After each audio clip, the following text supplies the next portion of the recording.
A crystal wineglass shattered across the polished marble floor just as the young CEO reached for the hand of the poor waiter everyone else ignored.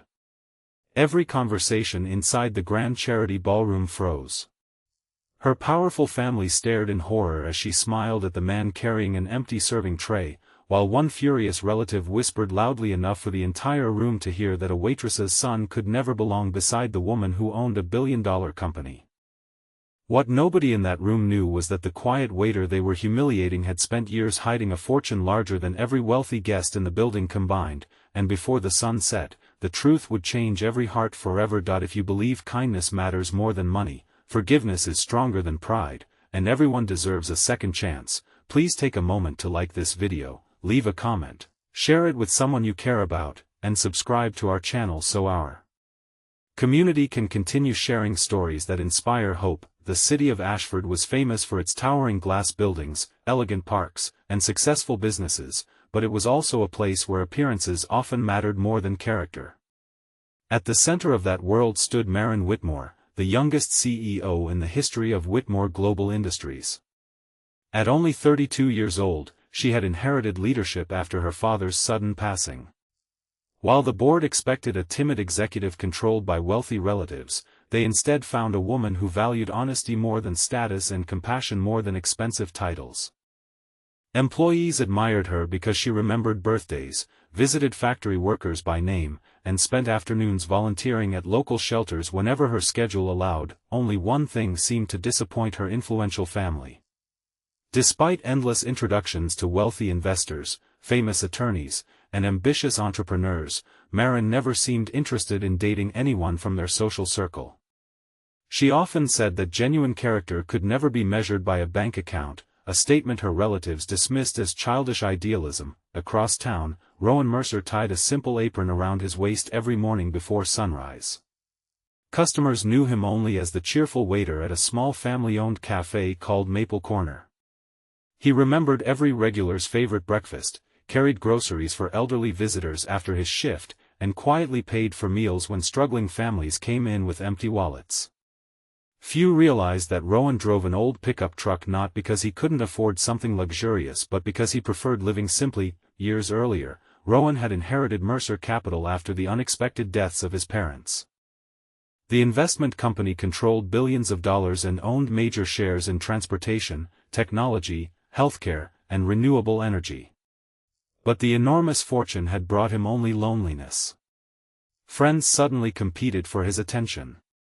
Romantic relationships collapsed under suspicion that people loved his money rather than his heart.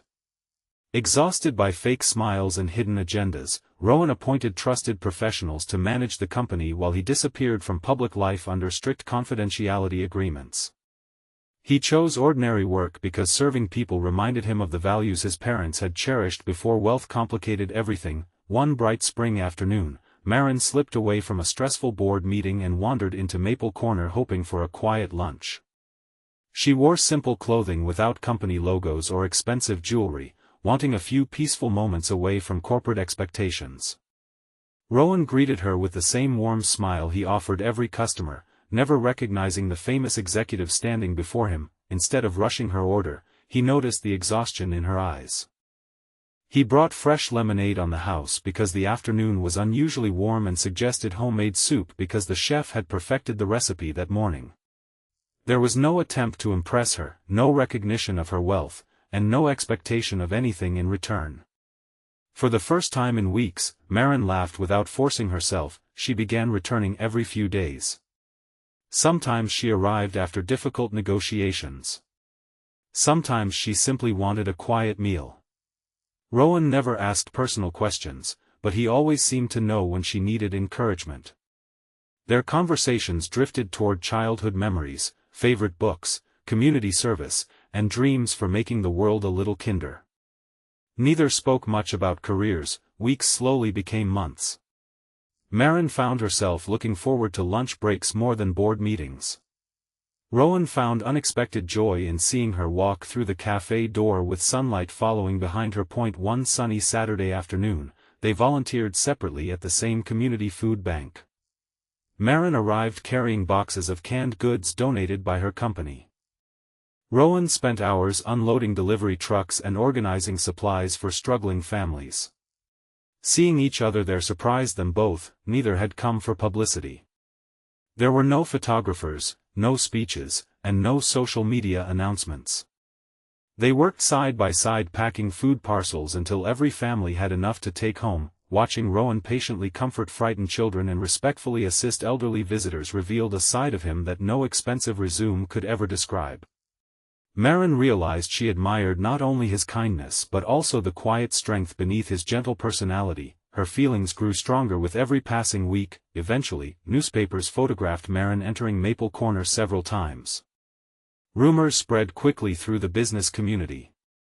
Reporters speculated that the CEO might secretly be dating a waiter. Her relatives reacted with outrage. Her uncle insisted that the relationship would embarrass the family.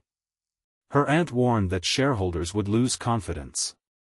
Several board members privately suggested she distance herself from someone they considered socially beneath her. None of them had ever met Rowan. Instead of asking who he truly was, they judged him by his uniform. Marin refused to end the friendship. She calmly explained that dignity could never be measured by occupation. Every honest profession deserved respect. The conflict reached its peak during Whitmore Global's annual charity gala held on a bright autumn afternoon inside the city's historic convention center. Hundreds of influential guests attended to raise money for children's hospitals. Maple Corner had been hired to provide catering, and Rowan volunteered to help because several co-workers had become ILL.as he quietly served guests. Marin noticed him across the ballroom. She smiled with genuine happiness and walked toward him. The room fell strangely silent. Her uncle stepped between them, without shouting. His cold words cut deeper than anger ever could. He implied that people like Rowan should know their place. Other relatives laughed quietly, convinced the waiter had somehow manipulated his way into the CEO's attention. Several guests watched uncomfortably without speaking. Rowan lowered his eyes, not from shame but from disappointment. He had witnessed this kind of prejudice before. Wealth often convinced people they could measure another person's worth without ever learning their story. Marin refused to walk away. She remained beside him despite the whispers filling the ballroom. Her relatives interpreted her loyalty as rebellion. Then everything changed. A distinguished elderly gentleman entered carrying official documents requested by the event organizers. Many guests immediately recognized him as Theodore Sinclair, chairman of one of the nation's largest financial institutions. Theodore spotted Rowan. Instead of greeting wealthy executives first, he crossed the ballroom and embraced the waiter warmly before thanking him for approving the foundation's latest children's hospital investment. Silence spread through the room. Confused faces turned toward Rowan. Theodore casually mentioned that Mercer Capital's recent charitable contributions had transformed healthcare across several states and that its anonymous owner deserved recognition for changing countless lives. Someone quietly asked who owned Mercer Capital. Theodore smiled. He looked directly at Rowan. Every color drained from the Whitmore family's faces. The humble waiter everyone had mocked was the billionaire founder and sole owner they had spent years hoping to meet for business partnerships. Shock swept across the ballroom. Reporters hurried toward Rowan. Investors suddenly wanted introductions. The same relatives who had dismissed him moments earlier struggled to hide their embarrassment, but Rowan politely declined every interview. He explained that he had never hidden because he was ashamed of success. He had hidden because too many people loved fortunes while forgetting human beings. He admitted that serving tables reminded him every day that kindness required no expensive suit. His calm honesty echoed louder than any dramatic speech. Marin stood quietly beside him, tears filling her eyes, not because he was wealthy, because he had trusted her enough to reveal the truth. Later that afternoon, beneath golden sunlight outside the convention center, Rowan finally shared his full story. He described losing his parents, inheriting unimaginable responsibility while still grieving, and discovering how quickly genuine relationships disappeared once people learned his financial status. Working ordinary jobs had become his way of protecting the part of himself that money could never buy. Marin listened without interruption. She admitted that she would have loved him exactly the same had he remained a waiter forever. Her words carried no hesitation. Rowan believed her because she had defended him before learning the truth. That difference meant everything. The following weeks became difficult in unexpected ways. People who had ignored Rowan suddenly invited him to exclusive events. Business magazines called him the mysterious billionaire. Television hosts requested interviews. companies competed for his investments. The Whitmore family repeatedly apologized, hoping to repair the relationship. Some apologies felt sincere, others clearly reflected embarrassment rather than genuine regret. Rowan accepted every honest apology but refused to pretend that painful words had never been spoken. Forgiveness, he believed, did not erase consequences. It simply allowed healing to begin. One afternoon, Marin's elderly grandmother asked Rowan to visit her quiet garden. Unlike the rest of the family, she admitted she had remained silent during the humiliation because fear had kept her from defending what was right. With tears in her eyes, she confessed that silence in the face of cruelty was its own kind of failure.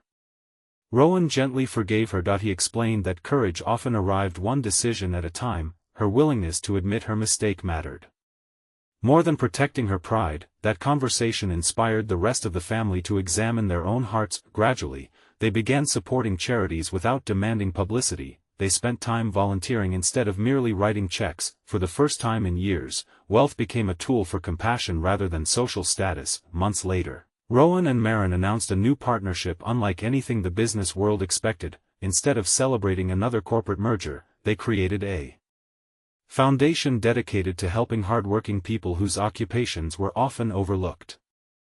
Waiters, janitors, delivery drivers, caregivers, mechanics, and countless others received scholarships, emergency assistance, healthcare support, and educational opportunities through programs designed to honor dignity rather than income. The opening ceremony took place on a bright summer afternoon in the same public park where children laughed beneath green trees. There were no luxury decorations. No celebrity performances. No expensive displays, only families, volunteers, community leaders, and ordinary workers celebrating together. Rowan stood beside former co-workers from Maple Corner. He never stopped thanking them for reminding him that purpose mattered more than prestige. Marin looked across the smiling crowd and realized that true leadership had never been about controlling boardrooms. It had always been about lifting people who believed they had been forgotten. As sunlight filled the park, the Whitmore family watched volunteers wearing simple aprons beside executives wearing tailored suits. No one cared who earned more money, everyone worked together. That was the future Rowan had quietly dreamed about all along. Before we reach the end of this journey, leave a meaningful comment telling us what touched your heart the most. Do you believe people should be judged by their character instead of their job or their wealth? Your thoughts may encourage someone who needs hope today. Years later, people still remembered the billionaire who chose to serve meals and the CEO who loved him before discovering his fortune. Yet the greatest lesson was never about hidden wealth. It was about the priceless value of humility, compassion, and seeing the humanity inside every person. Money had revealed the true character of everyone involved, but kindness had transformed them. The family that once measured worth by status learned that respect must be freely given. The waiter who carried a fortune discovered that genuine love still existed. The CEO proved that a compassionate heart could accomplish what power alone never could.